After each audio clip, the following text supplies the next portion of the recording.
Oh, like remember where I thought you meant like make a memory of.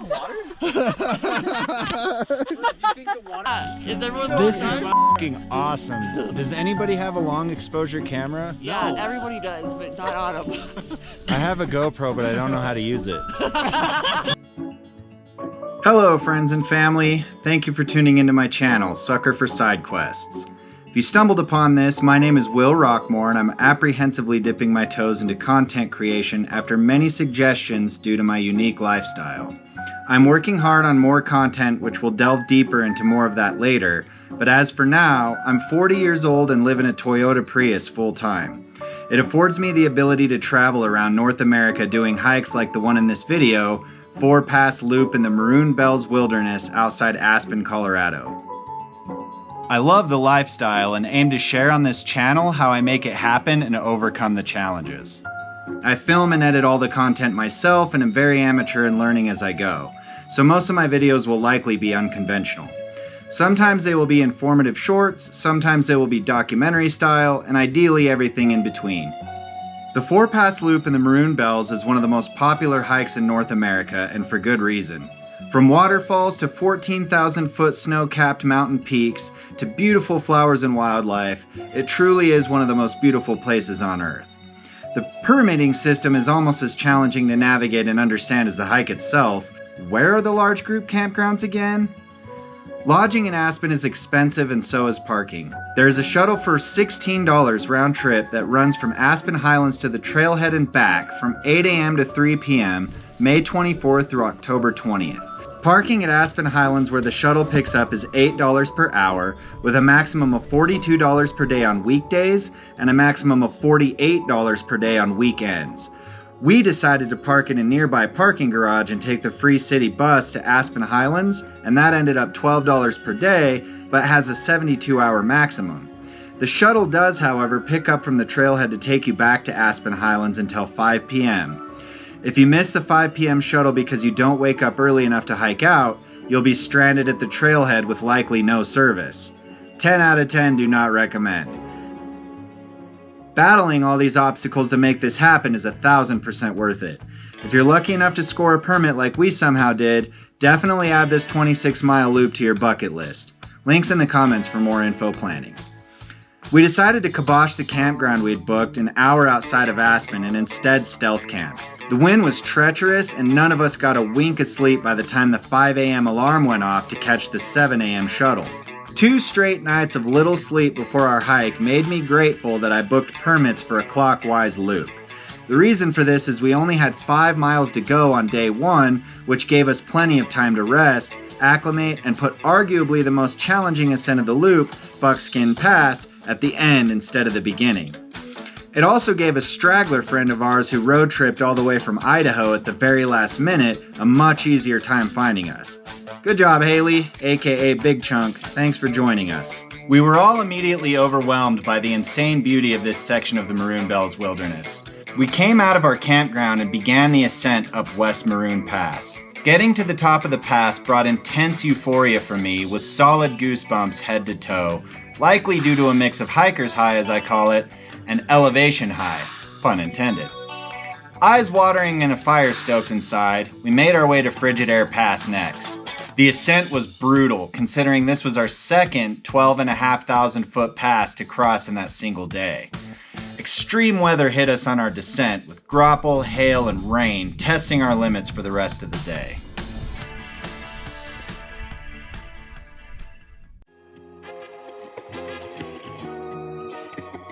Yeah.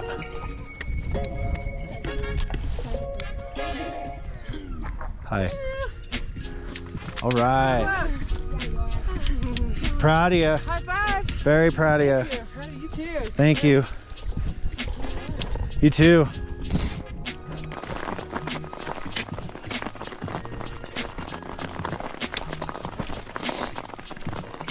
The weather certainly wasn't going to stop us though, as the sheer beauty caused a smile on our faces you couldn't slap off with an iron glove. Ooh, careful now.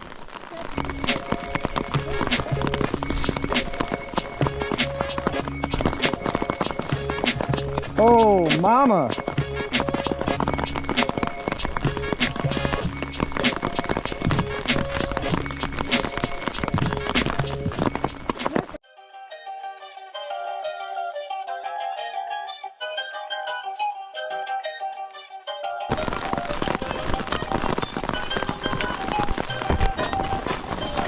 almost too tall for my umbrella.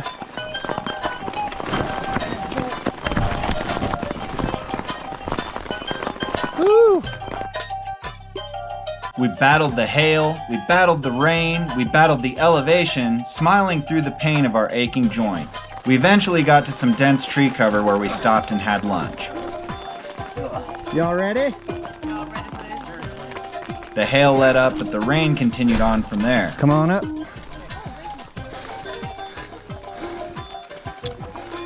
Thanks. And your life. Enjoy the rest of your life, or else. Wait, everyone stop where you are. Cameron, will you go back like 3 feet? We were getting to the point of the day where we were all ready to set up camp, put on dry clothes, and rest. Remember how I asked where the large group sites are? Yeah, we weren't finding one.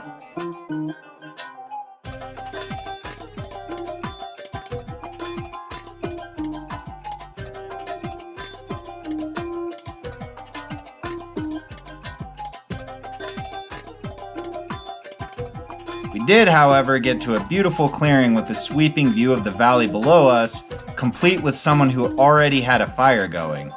We saw the smoke through the trees, and I think all of us were thinking the same thing. We hope there's space for us. A fire down there. That's when we found our favorite forest find of the trip, and his name was Rob. I was wary at first because Rob was noticeably drunk and admitted he polished off his booze because he didn't want to carry it. But then he apologized that he drank it all and had none to share. It's the thought that counts, Rob.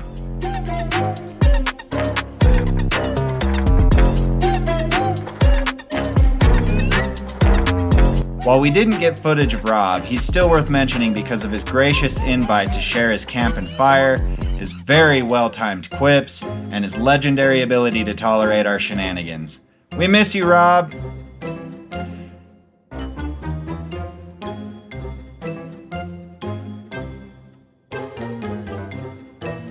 Sleep that night was the best I had yet. I woke up absolutely jacked for our third day on the trail because I knew we would get to see the esteemed Snowmass Lake, go over Frigid Air Pass, and there wasn't a rush compared to the day before or the day after.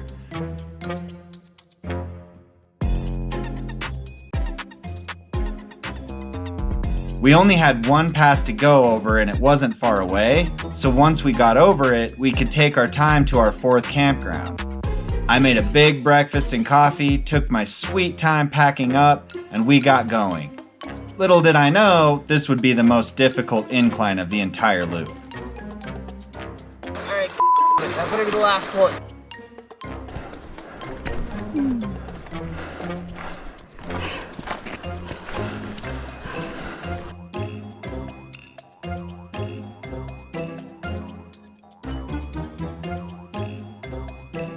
This part's brutal, but it sure is pretty. We got him.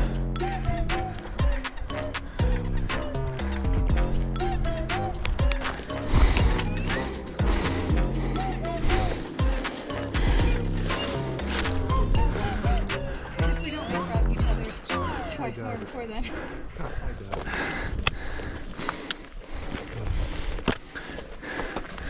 Want to say hi to the camera and I'll put you in my YouTube video? Or you want me to cut you out? Yeah. Either way. Sucker for side quests if you want to. We'll say hi to the camera for you. Alright, well it's on. Hey. Take care, guys. Be safe. 11,003. 12,5. Once we got to the base of the steepest part of Frigid Air Pass, I witnessed my favorite section of the trail thus far. A 360-degree view of flower-covered meadows, alpine lakes, and mountain peaks. The colors were even more breathtaking than the hike up. I have solid goosebumps. I couldn't wait to see what epic views this pass had in store for us. Imagine what the views are going to be like up there. I could also see the pass I was about to hike up, and daunting was an understatement.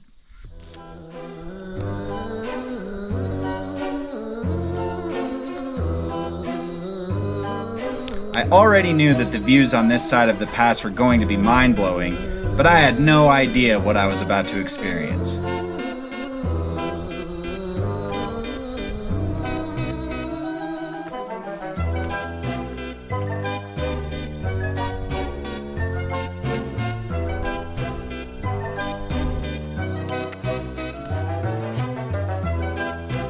Then I got to the top and saw Snowmass Lake. There's a weird thing that happens to me when I get to the top of peaks and passes over 12,000 feet. I get an overwhelming sense of euphoria and have somewhat of an out-of-body experience. I feel high in every sense of the word. It's almost like it's not real, like I've reached too close to the edge of a simulation. So much so that I have a difficult time remembering how fantastic it truly was, and can only hope video capturing can help me relive it. It's definitely nothing close to the same, but I sure love watching it.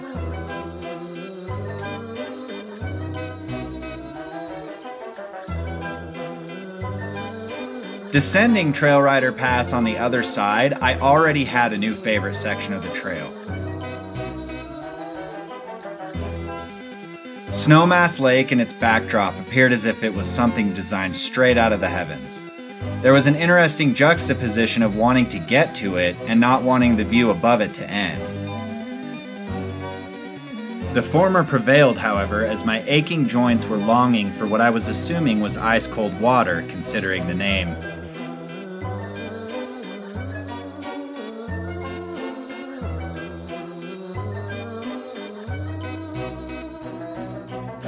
Cassie, Big Chunk, and I made our way down the switchbacks well behind the other three in our party.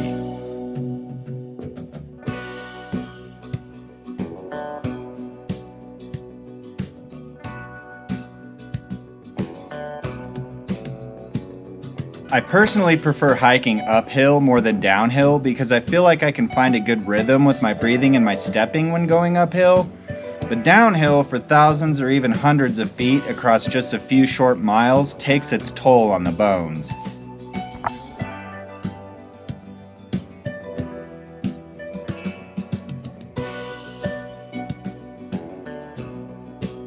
I think Cassie wanted that water more than even I did because boy did she have a hustle going.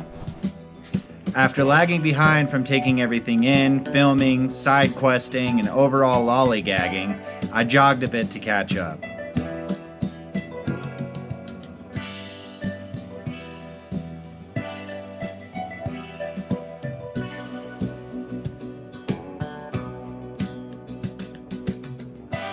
After another few miles, my feet, knees, ankles, and shoulders were screaming.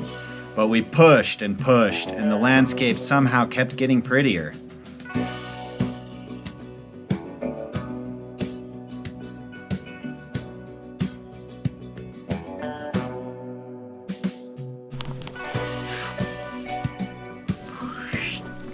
We found wild raspberries and saw a bull moose with a cow. I felt a little relieved that the moose were far enough away and that the bull had a cow with him since we were in the middle of rut season. A bull moose can be very aggressive when he thinks you're coming between him and a lady moose. I don't know about y'all, but I'd rather accidentally be too close to a black bear than a bull moose during rut. What do you think? Pretty great.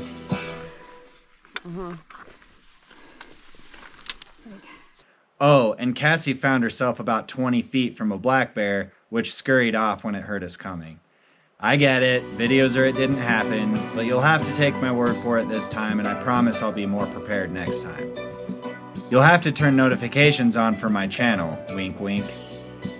We saw lots of other wildlife as well, including pikas, marmots, squirrels, chipmunks, and woodpeckers, and love must have been in the air because the moose weren't the only ones in cuffing season. Oh no, that thing's alive. Yeah. No, it's alive. I think it's gonna It's alive. Look at my phone. Look at my phone.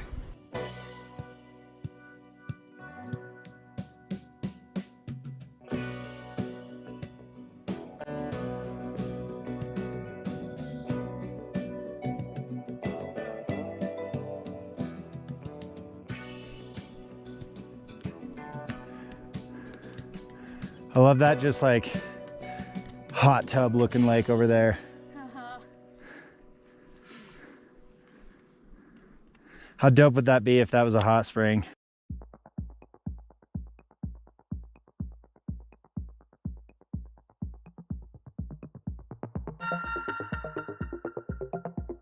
As we made our way closer to the lake, I could feel myself getting grumpy and irritable due to my body hurting and being calorie deficient. My motivation to see that lake up close outweighed my reluctance to keep pushing by a landslide.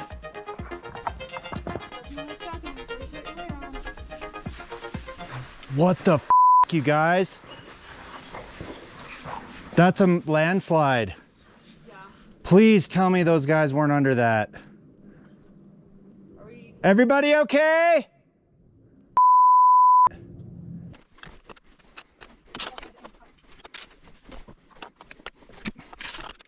Nobody yelled back, so we figured our friends were either enjoying themselves at the lake or dead. Neither of which we could do from there, so we continued on. By the time I made it to the lake, I was so excited to see my bros that I completely forgot that they could have been brutally crushed under a landslide. I immediately stripped down and waded in for a soak. It was amazing how good that cold water felt on my swollen joints. Somebody's got you beat, T. Get those nuts Get in here.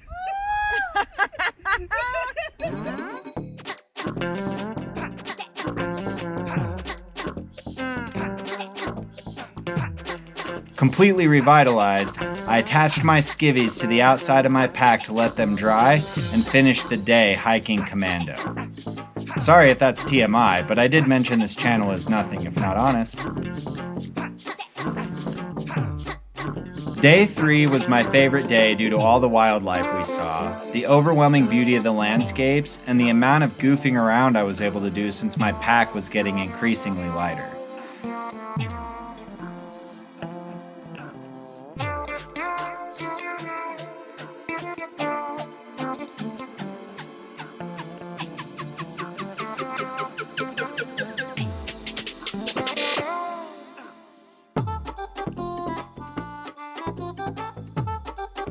Night 3 was even better.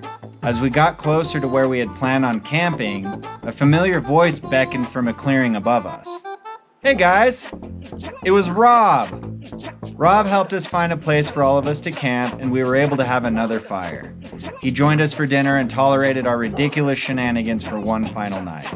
He also helped us cross the creek to hang our bear bags, which was quite the adventure in the dark.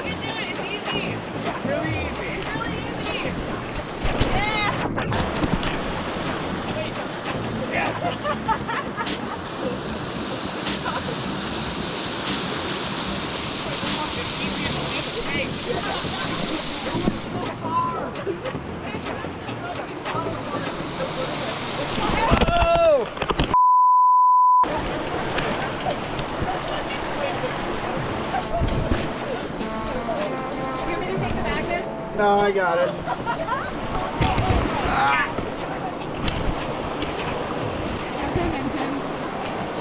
Can somebody remember this? Oh, like remember where we're... I thought you meant like make a memory of... In order to make sure we didn't miss the 5 p.m. shuttle, we got up the next morning at 5 a.m. We figured this would give us plenty of time to get over the formidable Buckskin Pass and take our time coming down the some 3,000 feet of elevation loss. The climb began immediately after leaving our camp, and frost glistened across the grass in the meadow below. The cold air couldn't stick around long enough as our body temps rapidly spiked hiking uphill. We stopped to stretch as we all had it in our minds that today would be the most painful. It was.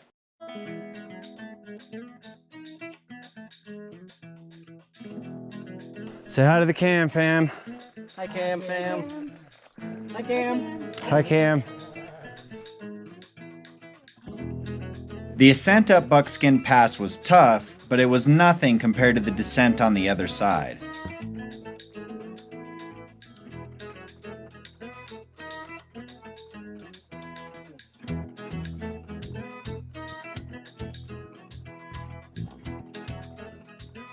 Much like Trail Rider Pass, the views continued to get more amazing as we increased in elevation.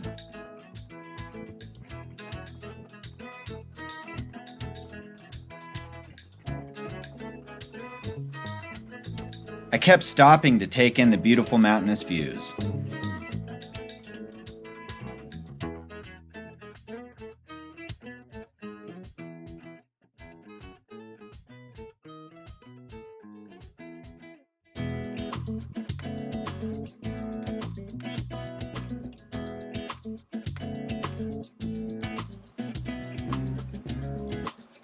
This was the earliest in the day we had crossed a peak, so it afforded us more time to hang out at the top since we weren't at as much risk for afternoon storms at exposed elevation.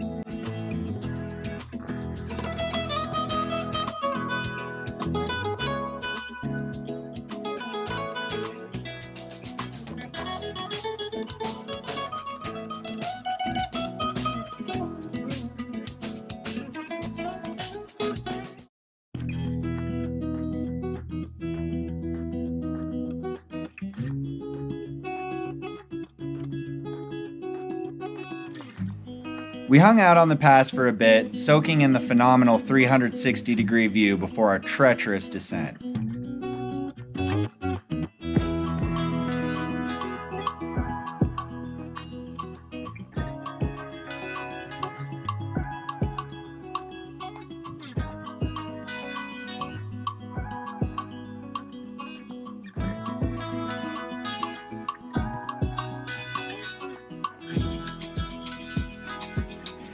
Constantly applying the brakes is hell on the muscles and tendons, even with trekking poles. I guess this is why they call it Type 2 fun. Even though this was the longest and steepest descent on the loop and havoc on the body, I really enjoyed watching my friends and other hikers descending below me.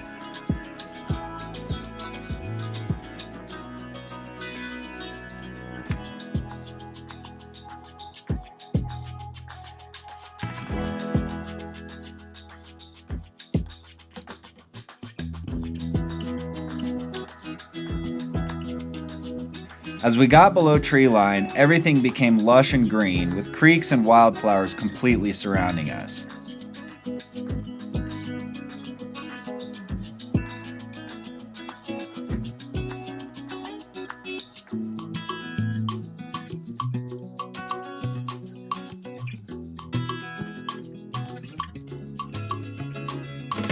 Each step became more like torture, but more like success at the same time.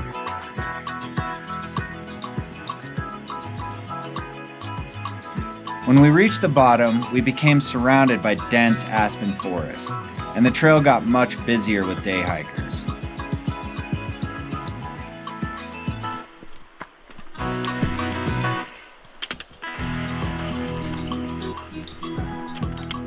We did it!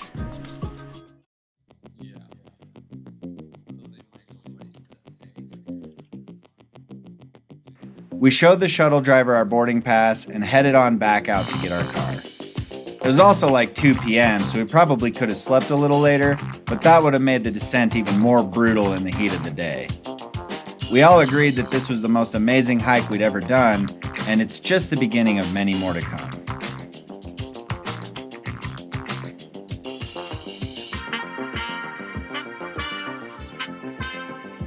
Thank you so much for watching. I welcome feedback in the comments as I had a blast editing this and would love to continue to improve for you guys.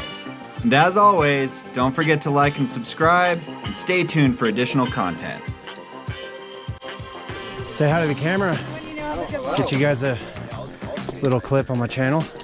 Alright. Sucker for side quests. Alright. Colin. His channel, what was it called? Sucker for side quests. Oh! I have a GoPro, but I don't know how to use it.